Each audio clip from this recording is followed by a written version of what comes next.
नमस्कार, मी धनश्री हाऊस क्वीनमध्ये तुमचं खूप सारं स्वागत करते। खूप दिवसांनी सूर्याची किरणे इतकी छान पडत होती खिडकीतून, म्हटलं स्टार्टिंग इथूनच करूयात। मस्त तुळशीचं रोपटं आम्ही इकडच्या साईडला ठेवले, ही पूर्व दिशा आहे। तर ह्या खिडकीमध्ये आणि ग्रिलमध्ये सगळीकडे तुम्हाला झाडच दिसतील आणि बाबा खूप छान काळजी घेतात झाडांची। मला सकाळी सकाळी इतकं छान वाटत होतं। आणि हा आमचा वेविंग बुद्धासुद्धा तुम्हाला दाखवते, जो जवळजवळ 4 ते 5 वर्ष झाली माझ्यासोबत आहे जुन्या घरापासून। तर त्याला मी जिथे ठेवते तिथे तो असा वेविंग करतच राहतो, समृद्धी घेऊन येतच राहतो। चला तर आजच्या दिवसाची सुरुवात करूया। तुमच्या मनातल्या सगळ्या चांगल्या इच्छा स्वामी महाराज पूर्ण करू दे, तुमचा आजचा दिवस मस्त जाऊ दे। एकतर ह्या ड्रायर स्टँडमुळे माझं जे काम आहे इतकं सोपं झालेलं आहे, कारण आधी 2-2 दिवस कपडे सुकत नव्हते पावसामुळे। आता एका दिवसामध्ये सुकून येतात, कारण दिवसभर पण फॅन सुरूच असतो आणि रात्रीचा फॅनसुद्धा सुरूच असतो। हा माझा व्लॉग जो आहे हा माझ्या दिवसभरातला a day in my life मी लास्ट वीकसुद्धा टाकला होता, तो सुद्धा तुम्हाला आवडला होता। मग आठवड्यातून एखादा व्लॉग असा असेल। आणि काल मला एकटीने एक छान गोष्ट सजेस्ट केली की ताई, तुझं जसं ऑडियन्स वेगवेगळा आहे ना, तर तसं तू एक काम कर, प्रत्येक दिवशी असे वेगवेगळे जे व्लॉग असतील त्यांचं एक हे बनव, वेळापत्रक बनव आणि सांग आम्हाला, म्हणजे तो ऑडियन्स पाहिल। कारण मी खूप आधी जेव्हा ब्लॉगिंग चॅनल माझं स्टार्ट केलं होतं तेव्हा सगळेच एक्सपेरिमेंट केले, म्हणजे कुकिंग, त्याच्यानंतर मेकअप, त्याच्यानंतर ब्लॉगिंग, त्याच्यानंतर रेसिपी, बाकी सगळ्या अशा गोष्टी। त्यामुळे तो ऑडियन्स जो आहे तो जमा झाला। त्यामुळे काहींना कुकिंग आवडतं, काहींना ब्लॉगिंग आवडतं, काहींना टिप्स आवडतं, काहींना क्लिनिंग आवडतं। मग म्हटलं ठीक आहे, आपण तसंच करू, एक आठवडाभर द्या मला, ह्या आठवड्याभरात मी सगळ्या गोष्टी ज्या आहेत त्या वेगवेगळ्या करते। आता तुम्ही बघताय एवढी धावपळ होते आपली दिवसभराच्या कामातून आणि स्वतःकडे द्यायला अजिबात वेळ मिळत नाही। बाहेर जायचं म्हटलं, काहीतरी आणायचं म्हटलं तर खूप कंटाळा येतो, घर बसल्या सगळ्या गोष्टी मिळतात असं आपल्याला वाटत असतं। माझी एक मैत्रीण मला सांगत होती, तिने डर्मॅटची अपॉइंटमेंट घेतली होती आणि ती मिस झाली का, तर ट्रॅफिकमुळे। मग मी तर काही तिला म्हटलं की अगं मी घर बसल्यास माझ्या डर्मॅटशी बोलणं होतं क्युअर स्किन ॲपवरती, फ्री ऑफ कॉस्टमध्ये चॅट होतं, ॲनालिसिस होतं क्युअर स्किनवरती। प्रोडक्ट कोणते आपण घेतो ना त्यामध्ये इन्ग्रेडियंट्स कोणते आहेत हे आपल्याला माहीत असलं पाहिजेत। स्वतःची स्किन टाईप समजली की प्रोडक्ट तुम्ही घेऊ शकता। आपल्या सगळ्यांनाच सगळ्या गोष्टीचं ज्ञान असतं असं नसतं। क्युअर स्किनवरती डॉक्टरांशी बोलून मी माझं किट घेतलं होतं, कारण तिथे स्किन कन्सर्ननुसार सगळ्या गोष्टी दिल्या जातात, सर्टिफाईड डर्मॅट असल्यामुळे। आता सचिन पण ऑफिसला निघालेले आहेत, मी वरचं आता लादी वगैरे पुसून मग बाकीचं नाश्त्याचं वगैरे बघणार आहे। त्यानंतर मी अजून एक तुम्हाला सांगेन की तुम्ही बाकीचे जे सगळे ब्रँड्स बघता ना, तर तिथे तुम्ही समजून घ्यावं लागतं आणि मग तुम्हाला ते ऑर्डर करावे लागतात। पण क्युअर स्किनवरती असं होत नाही, कारण डॉक्टर जे आहे ते स्किन कन्सर्न बघून तुम्हाला देत असल्यामुळे। आता मी बघते माझ्या डाएटमध्ये सकाळच्या वेळेला ही म्युस्ली जे आहे ते खाते आणि सचिन पण तेच खातात। आता ते निघालेले आहेत, त्यांना डबा वगैरे मी दिलेला आहे। त्यानंतर थोडासा वेळ मेडिटेशन करायला मी बसले आहे। माझं मंथली एक कन्सल्टेशन जे आहे ते होतं, मला बाहेर जायची गरज नाही। प्रोडक्टसुद्धा ना इम्प्रूव्हमेंट किती करतात हे डॉक्टर पाहतात, सूट नाही झाले तर बदलून देतात। डाएट प्लॅनसुद्धा सांगितले जातं, ज्याच्यामुळे स्किन चांगली होते आणि आपलं वजनसुद्धा मेंटेन राहतं। माझे स्कार्स खूप इम्प्रूव्ह होत आलेले आहेत, तुम्ही बघू शकता किती फरक पडलेला आहे। डिस्क्रिप्शनमध्ये मी क्युअर स्किन ॲपची लिंक दिलेली आहे, पिन कॉमेंटसुद्धा करून दिलेला आहे। हाऊस क्वीन 100 हा कोड तुम्ही यूज केला तर तुम्हाला डिस्काउंट मिळून जाईल 100 रुपयांचा। आता बाकी माझं सगळं आवरल्यानंतर आरवची ट्युशनला जायची वेळ होते। मग त्याचं काही स्कूलमध्ये काही कॉम्पिटिशन्स असतात, तर त्यातलं आता कथाकथन म्हणून एक कॉम्पिटिशन आहे, ज्याच्यामध्ये त्याने एक गोष्ट पाठ केलेली आहे। तर त्या गोष्टीचं पाठांतर किंवा ते कसे हावभाव करायचे हे मी त्याला आधी सांगितलेले होते आणि तो त्या पद्धतीनं करत होता आणि मी त्याच्याकडून हे रिव्हिजन जे आहे ते करून घेत होते। बाबा आणि ते दोघेही बाहेर गेल्यानंतर माझा दिनक्रम असा सुरू होतो की लादी वरची जी आहे ती मी लवकर पुसते आणि सगळे लोक जेव्हा घरातून बाहेर जातात, झाडू तर सकाळी उठल्यानंतर मारलेलाच असतो, सगळे लोक बाहेर गेल्यानंतर लादी पुसते। आणि लादी पुसताना आज असं झालं, माझ्या पाठीमागे कस्तुरी येऊन बसली होती।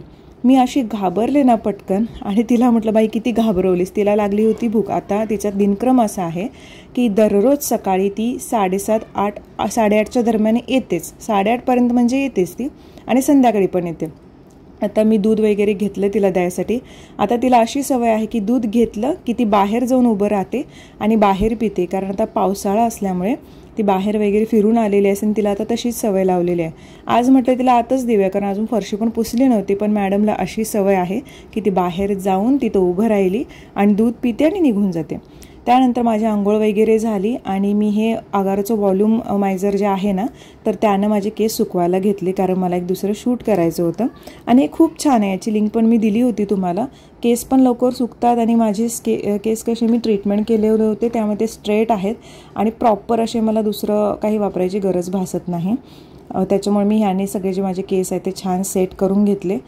कोणतेही तुम्ही हीटिंग प्रोडक्ट जे वापरता किंवा हीटिंग काही गोष्टी करता तुमच्या केसांच्यावरती स्टायलिंग, तर तेव्हा हीट प्रोटेक्टिंग स्प्रे जो असतो तो वापरायला विसरू नका.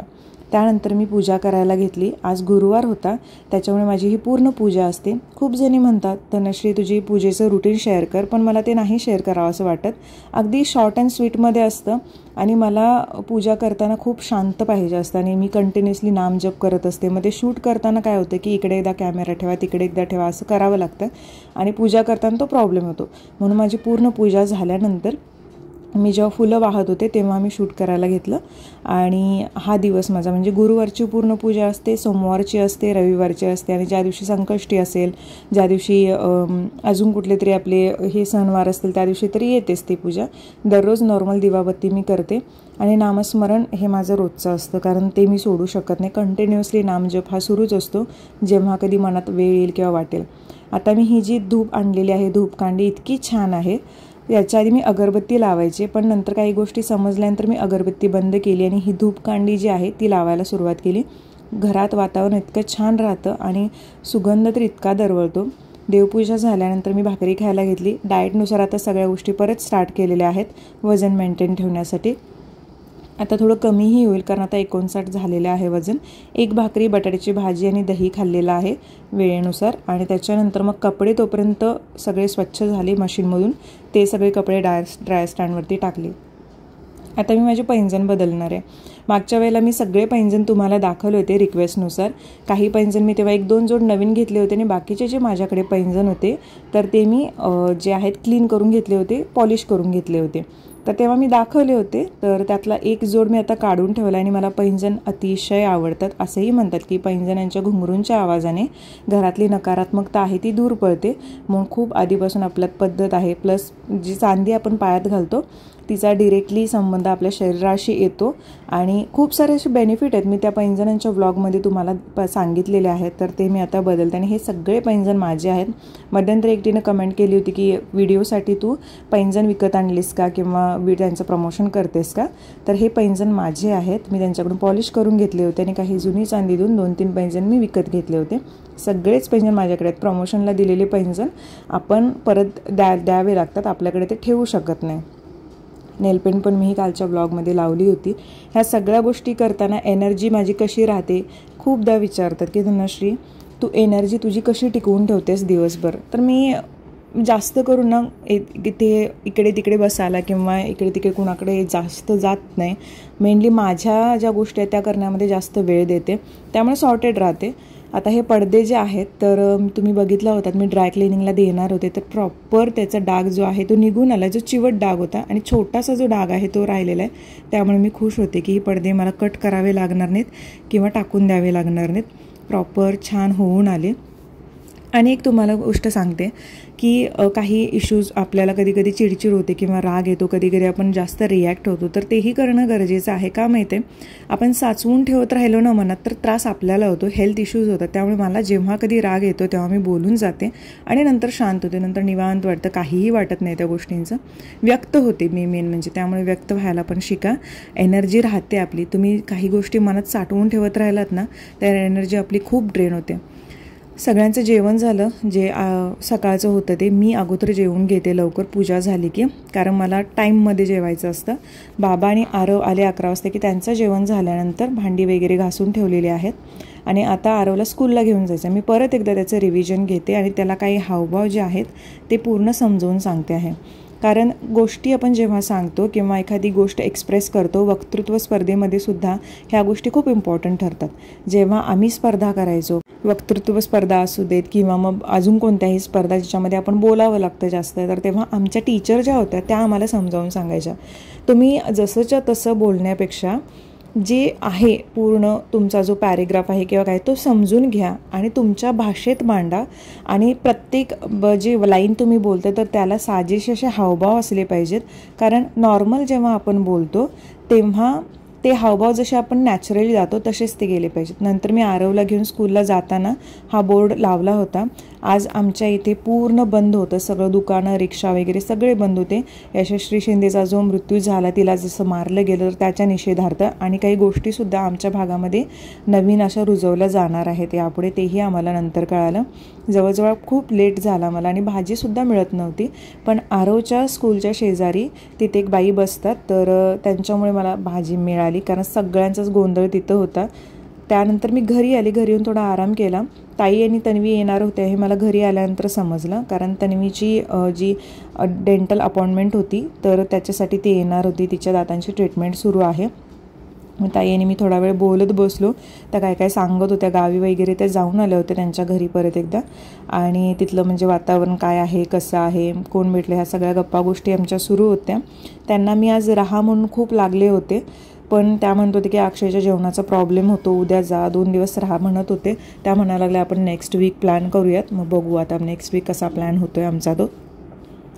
आज अजून एक गोष्ट करायची होती, ती म्हणजे तन्वीला हेअरकट करायचे होते. आता तन्वीचं कॉलेज स्टार्ट झालेलं आहे, त्यामुळे तिचे केस पहिला खूप छान होते, अगदी लांब होते केस, आणि तिला आता ते मेंटेन ठेवता येत नाहीत, कारण ट्रॅव्हलिंग आणि त्याच्यानंतर कंटिन्युअसली तिला तेवढा वेळही नसतो. त्यामुळे ती म्हणत होती की मला शॉर्ट करायचे आहे हेअर, आणि ताईसुद्धा म्हणायला लागली तिचा एक हेअरकट चांगला करून घेऊन ये बाई, कारण तिकडे जिथे ती राहते तर तिथे ती जास्त कुठे जात नाही तन्वी. मग माझे इथे जे सलूनमध्ये आहेत, जे लुक्समध्ये मी जाते नेहमी, तर माझे केस तरी तिथे गेल्यानंतर खूप चांगले झाले, म्हणजे प्रॉपर ट्रीटमेंट वगैरे घेतल्यानंतर, स्पा वगैरे घेतल्यानंतर मी केसांसाठी तिथे जातेच नेहमी. आणि मी खूप जणांना सजेस्ट देखील केलं होतं, कारण ट्रीटमेंट खूप चांगलं असतात म्हणून. मग त्याच्यामुळे मग तन्वीलासुद्धा म्हटलं की आपण तिथेच करून घेऊयात. मग ताईंनासुद्धा म्हटलं, ताई पण म्हणत होते की मलाही हेअरकट करायचं होता, खूप आता वर्ष झाली असेल मी हेअरकट करून. मग त्यांनाही म्हटलं चला तुमचाही छान हेअरकट करू, थोडासा लुक चेंज करू. मग ठीक आहे म्हटलं. मग त्याच्या आधी आम्ही चहा घेतला आणि मग मी सगळ्यांना थालीपीठं करायला घेतली. भाजणीचं पीठ तरी आहेच माझ्याकडे हिरवे वाटाणे होते फ्रेश, तर तेही मी मिक्स केले, याच्यामध्ये काही मसाले टाकले. त्यानंतर हे सगळं मिक्स करून प्रत्येकासाठी मी थालीपीठ हे काढायला घेतलं.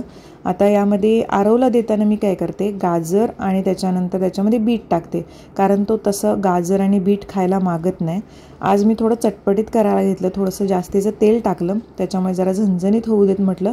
आणि पाऊसही बाहेर पडत होता, त्याच्यामुळे गरम गरम थालीपीठ खाण्याची मजाच वेगळी होती.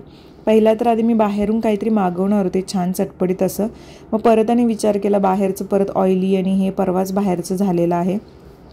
ताईंना आमचा विषय सुरूच होता की परत एकदा बाहेर पूर्ण फॅमिली आपण जेवायला जाऊया. मग ताई म्हणाल्या बाहेरचं काही वगैरे नको, काही असेल तर घरातलं करूया. म्हणून मग ही थालीपीठं केली. पहिल्यांदाच मी वाटाणा घातला होता, अगदी 5 ते 7 मिनटामध्ये थालीपीठ तयार झालं. पहिलं ताईंना दिलं, म्हटलं खाऊन घ्या. मीही करत होते प्रत्येकाला जसं जसं गरम होईल. तन्वीच्या एक दातांची ट्रीटमेंट आम्ही करायला गेलो होतो, त्यामुळे तिचे दात झणझणत होते. तिला आईस्क्रीम खायला दिला होता आणि तिला अजूनही म्हणजे भूल असल्यामुळे थोडंसं तिला ते प्रॉब्लेम होत होता. मग आम्ही दोघींनीच खायला घेतली थालीपीठं, आणि खरंच सांगते चव खूप छान झाली होती. मला मयुरीने जी भाजणी दिलेली आहे ना, ती अप्रतिम आहे. तुम्हाला मयुरी माहीत नसेल तर तुम्ही प्रिव्हियस ब्लॉगमध्ये बघू शकता. ती मला अगदी छोट्या बहिणीसारखं नेहमी काही ना काही गोष्टी अशा पाठवून देत राहते. त्यानंतर संध्याकाळी म्हणजे ही जी ट्रॉली आहे ना, तर ट्रॉलीचे ते चॅनल जे आहे ते खराब झालेलं आहे की काय माहीत नाही, कारण ट्रॉली पूर्ण फिक्सच होत नाही आहे, व्यवस्थितच होत नाही आहे. त्यामुळे एका माणसाला बोलवलं होतं, आणि सेफ्टी डोअरसुद्धा लावून घ्यायचा आहे घराला, कारण डिरेक्टली कोणीही आत येऊ शकतं. मग आमचा दरवाजा जो असतो दिवसभर बंदच असतो, त्याच्यामुळे मग एका माणसाला बोलवलं होतं. त्याने पाहिलं, तो म्हटला की हे चॅनल खराब झाले, ते बदलावे लागणार. त्याच्यामुळे मग त्याला उद्याच्याला ये म्हटलं, बाबा सगळं अगोदर हे काम करून जा, कारण हे इतकं इरिटेटिंग होतं ना, ट्रॉली व्यवस्थित बसल्या नाही तर जिला स्वयंपाकघरात जी नेहमी असते तिलाच माहीत असतं. त्यानंतर आम्ही गेलो सलूनमध्ये. तन्वीचे हेअरकट करताना माझा जीव वरखाली होत होता, तरी पण तिला म्हटलं की चांगला हेअरकट आपला मूड खूप फ्रेश करतो, एक छान लुक पण देतो आणि आपल्याला मस्त पण वाटतं, फ्रेश वाटतं. आणि तन्वीची उंची जास्त आहे, तब्येतीत थोडी कमी आहे. तिला आता ते चालू आहे, ती व्यवस्थित खाते पण तिची तब्येतच होत नाही. खूप जणी मला म्हणतात तन्वीची तब्येत वाढवायला सांग, पण काही जणांचं कसं असतं हेल्थवरतीच, म्हणजे काही जणांचं डिपेंड असतं, काहींची शरीर रचनाच तशी असते. पण आता ती थोडीशी होते. तन्वीचा हेअरकट कसा झाला आहे नक्की सांगा. तिला हा हेअरकट करून घ्यायचा होता खूप दिवसापासून. मग म्हटलं ठीक आहे तू कर, आणि हा मेंटेन पण राहील. आता कॉलेजला जशी जाते तसं कंटिन्युअसली तिला बो बांधू की क्लिप लावू हे करायची गरज भासणार नाही. त्यानंतर ताईंचा हेअरकट करायला घेतला. आता तुम्हाला केस जास्त दिसत असतील, पण ॲक्च्युअलमध्ये त्यांना केस खूप गळत होते त्यांचे आणि थोडे शॉर्ट करायचे होते. मग त्यांना म्हटलं की अगोदरच कर्ली हेअर आहे, त्याच्यामुळे बाकी कुठला हेअरकट न करता तुम्ही स्टेप कट करा, कारण कर्ली असल्यामुळे स्टेप कटलासुद्धा अजून छान दिसतील ते आणि तुम्हाला मेंटेन ठेवायला पण बरे जातील. मग त्यांचा हेअरकट करायला घेतला. मध्येच मला लवकर बाहेर जावं लागलं, सचिनने काही कामासाठी मला बोलवलं असल्यामुळे. मग घरी आल्यानंतर जेवण आम्ही एकत्रच बसून केलं. ताईंना तन्वीला राहा म्हणून खूप लागलेली मी, आज राहाने तुम्ही उद्या जा, पण तन्वीचं कॉलेज असल्यामुळे आणि अक्षयचं ऑफिस असल्याने त्यांना जावं लागणारच होतं. मग छान एकत्र बसून आम्ही जेवण केलं. आज भेंडीची भाजी होती आणि माझ्या तर संध्याकाळचं जास्ती करून एखादी दुसरी जास्त भाकरी, भात थोडा कमीच असतो आणि वरण असेल तर मग 1 वाटीभर वरण. लवकर जेवण असतं, पण आज मला जेवायला खूप उशीर झाला. त्यानंतर ताई वगैरे निघाल्या. थोडासा पाऊस होता, सचिन त्यांना रिक्षापर्यंत सोडायला निघाले होते. नेक्स्ट वीक आम्ही एकत्र भेटू, तेव्हा परत बघू काय काय प्लॅन होतो. ॲमेझॉनवरून काही गोष्टी मागवलेल्या आहेत, उद्याच्या ब्लॉगमध्ये दाखवीन, पण आजच्या व्हिडिओमध्ये तुम्हाला एक पुस्तक दाखवते. मी खूप सारी पुस्तकं वाचत राहते. तुम्ही म्हणत राहता धनश्री तू सांगत जा जी कोणती पुस्तकं वाचशील. तर मध्यंतरी इंस्टाग्रामवरती मी स्क्रोल करताना एक पेज आहे, तर त्या पेजवरती हे पुस्तक मला आढळलं आणि मग म्हटलं ठीक आहे आपणही हे वाचू, कारण ह्या पुस्तकाविषयी तिने जे ब्रीफ मांडलं होतं ते अतिशय सुंदर होतं, म्हणून हे पुस्तक मीही ऑर्डर केलं. अजून एक पुस्तक आहे ते यायचं आहे, ते आल्यानंतर तेही दाखवेन तुम्हाला. आणि ॲमेझॉनवरून काही गोष्टी मागवलेल्या आहेत, कशासाठी मागवलेल्या ते उद्याच्या ब्लॉगमध्ये तुम्हाला समजून जाईल. आजचा व्हिडिओ आवडला असेल तर प्लीज लाईक, शेअर आणि सबस्क्राईब करायला विसरू नका. कमेंटमध्ये तुमचा अभिप्राय कळवा आणि थँक्यू सो मच इथपर्यंत पाहिल्याबद्दल.